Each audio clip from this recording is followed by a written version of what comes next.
షిరిడీ సాయి వైభవం ఏమిటిదో, షిరిడీ సాయి ఘనత ఏమిటిదో, షిరిడీ సాయి ఏ విధంగా సాక్షాత్ పరమశివుడు దేవుడు అంటే ఎవరు, ఎవరిని దేవుడు అంటారు, శుద్ధ బ్రాహ్మణుడని ఎన్నో ప్రమాణాలతో నిరూపించడం జరిగింది. ధర్మం అంటే ఏమిటిది, వైదికము అవైదికం అంటే ఏమిటి, షిరిడీ సాయి అంటే ఎవరో, ఏ విధంగా సాక్షాత్ పరమేశ్వరుడు. ఎంతగా వక్రీకరించాలో అంతగా వక్రీకరించటం మాకు వెన్నతో పెట్టిన విద్య. రాసిన గ్రంథాన్ని కూడా మేము వక్రీకరించి వీడియోలు చేస్తాము అని చెప్పేసి గొప్పగా చెప్తున్నాడు. కలికాలం చాలా కఠినమైనది.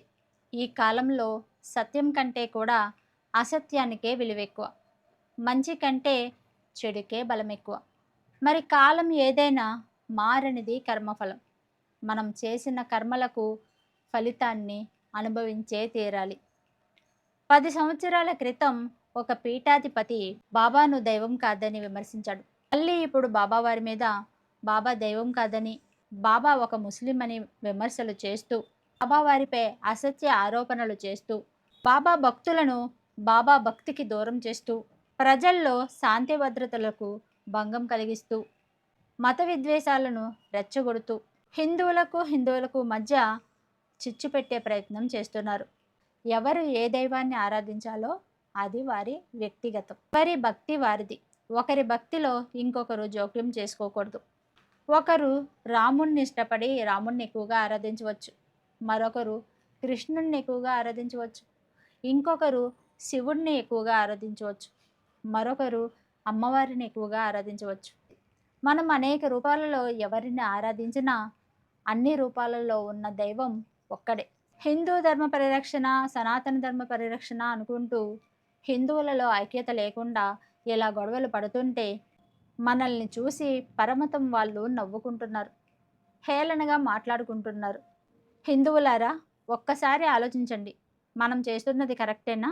ఇప్పటికే పరమతం వారు మన హిందువులపై అనేక కుట్రలు చేస్తున్నారు. మనలో మనమే ఐక్యత లేకుండా గొడవలు పడుతుంటే అది వారికి అలుసుగా మారుతుంది. మరి ఈ బాబాను విమర్శించే వారి వెనుక ఏదో కుట్ర ఉందని, వారి వెనుక ఎవరో ఉండి ఇదంతా చేస్తున్నారని, హిందువుల మధ్య గొడవలు పెట్టడానికి వీళ్ళను రెచ్చగొడుతున్నారని, హిందువుల మధ్య సఖ్యతను బలాన్ని తగ్గించాలని పరమతం వాళ్ళు చేసే కుట్రలా ఉందని చాలామంది అభిప్రాయపడుతున్నారు.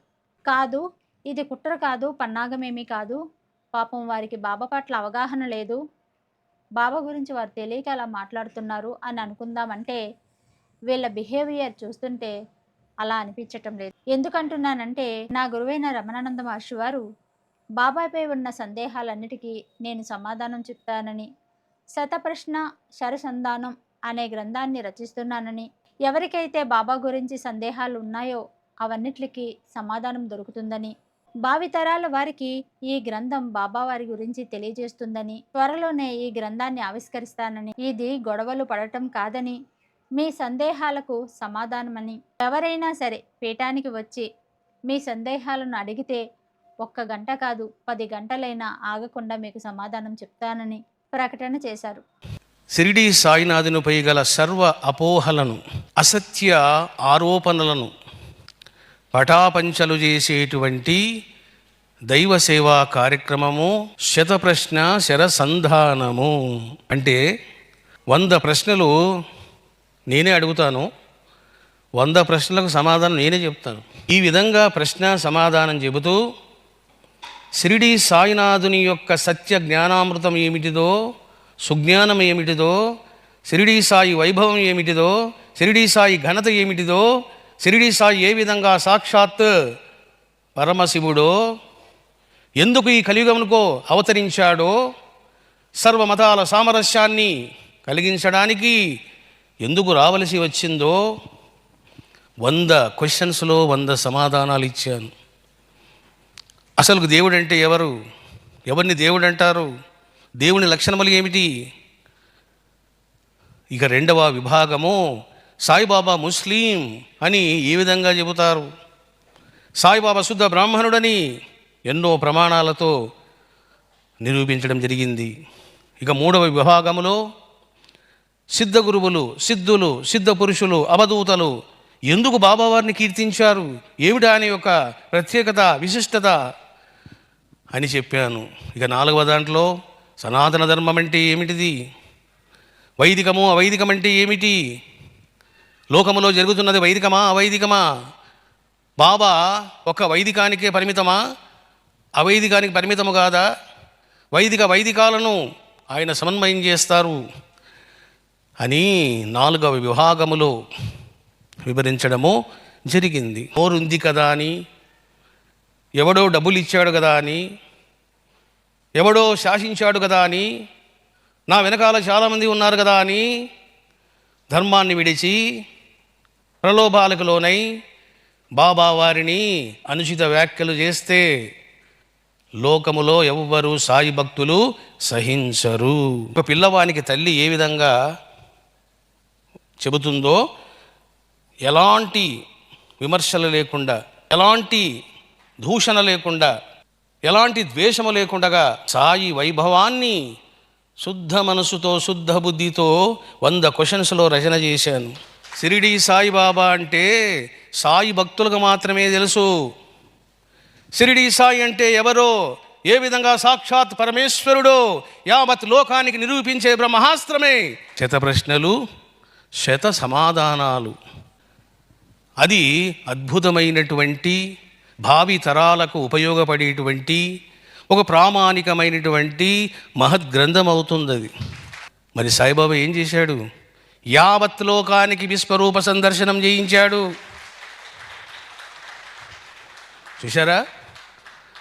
కుక్కకు రొట్టె వేస్తే నాకు రొట్టె వేసావు కదమ్మా, మళ్ళీ ఎందుకు రొట్టె తీసుకొని వచ్చావు అన్నాడు.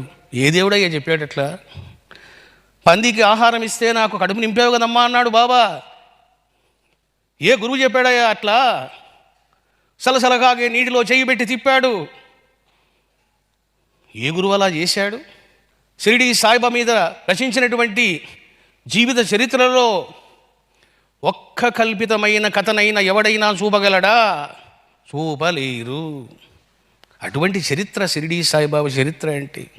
బాబాను విమర్శించేవారు ఇది విన్నప్పుడు నిజంగా వాళ్ళకు అవగాహన లేక బాబాను విమర్శిస్తుంటే గనక తెలియని విషయాలకు సమాధానం దొరుకుతుందేమో అని ఎదురు చూసేవారు. మహర్షి వారు చెప్పిన మాటలను కూడా వక్రీకరిస్తూ, మీరు 100 రకాలుగా సమాధానం చెప్తే మేము 1000 రకాలుగా విమర్శిస్తామని, దానిని ఎంతగా వక్రీకరించాలో అంతగా వక్రీకరించటం మాకు వెన్నతో పెట్టిన విద్య అని, మీరు ఎంత మంచి విషయాలు చెప్పినా దానిని మేము చెడ్డగా చూపించగలము అని ప్రగల్భాలు పలుకుతున్నాడు. మీసాలు తిప్పుతూ సవాలు చేస్తున్నాడు. సాయి చరిత్రనే వక్రీకరించగలిగిన మహానుభావులం. మీరు రాసిన గ్రంథాన్ని కూడా మేము వక్రీకరించి వీడియోలు చేస్తాము అని చెప్పేసి గొప్పగా చెప్తున్నాడు.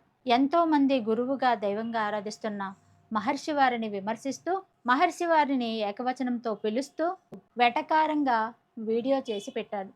ఇప్పుడు చెప్పండి, వీళ్ళకి మంచి ఉద్దేశమే ఉందంటారా? వీళ్ళ వెనక కుట్ర ఉన్నది నిజం కాదంటారా? వీళ్ళు ఉద్దేశపూర్వకంగానే హిందువుల మధ్య గొడవలు పెడుతున్నారు అన్నది నిజం కాదంటారా? ఒక్కసారి మీరే ఆలోచించండి.